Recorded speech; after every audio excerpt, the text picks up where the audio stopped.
Chris Logan, Market Forces of Life and Death. Good evening. So I want to spend the next 5 minutes talking with you as consumers of healthcare and examining the healthcare system to figure out who has incentive to keep you healthy. But let me start by asking, how many of you were born after 1964? Raise of hands. Okay, see. So I did get good advice that I shouldn't name the talk after a 1964 Kubrick reference. People ask, why is our healthcare private? Why don't we have government healthcare? I think, we have a deep-seated fear that government is evil, or at least incompetent. So what we have, and many of you work in this, we've got a employer-driven private insurance healthcare system.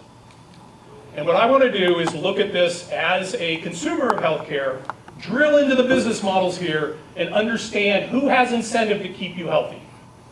So let's start with the employer, right? What is the business model of an employer?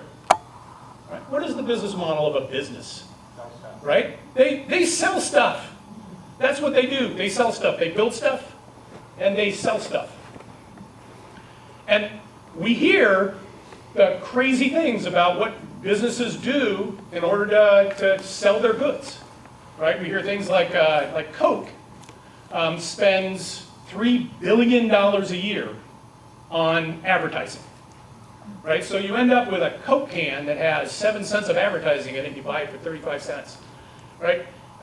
And we hear things like Boeing spends $20 million of healthcare in every plane that they ship. Right? The problem is, in the case of Boeing and Coke, is that it's Coke's business to get you to buy sugar water.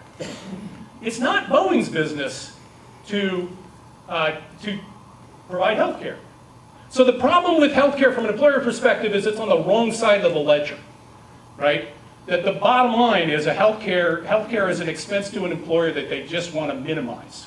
They don't care about your healthcare bottom line. So let's move on to the private, right? What's the business model for a provider? Now, most of you are in healthcare. You know that the majority of healthcare gets delivered fee-for-service. So the business model for the provider is basically fixing broken people. And they're very good at fixing broken people. They get paid to fix broken people. Providers have done really well with our health reform because there are more broken people now that can afford to be fixed. CMS looks at the healthcare costs, and they're seeing that it's continuing to go up. They project it to continue to go up every year. When they looked at the cost discrepancies between metropolitan areas, they found that, in fact, you can explain the cost discrepancy based strictly on how many beds per capita there were. Healthcare providers are actually in the same business as Hilton hotels, right? Their business model is to fill beds. So at the end of the day, they don't have incentive to keep you healthy. So let's look at insurers, the payers. What's the business model for a payer? The business model for a payer is managing risk, right? And a lot of people think of payers as evil.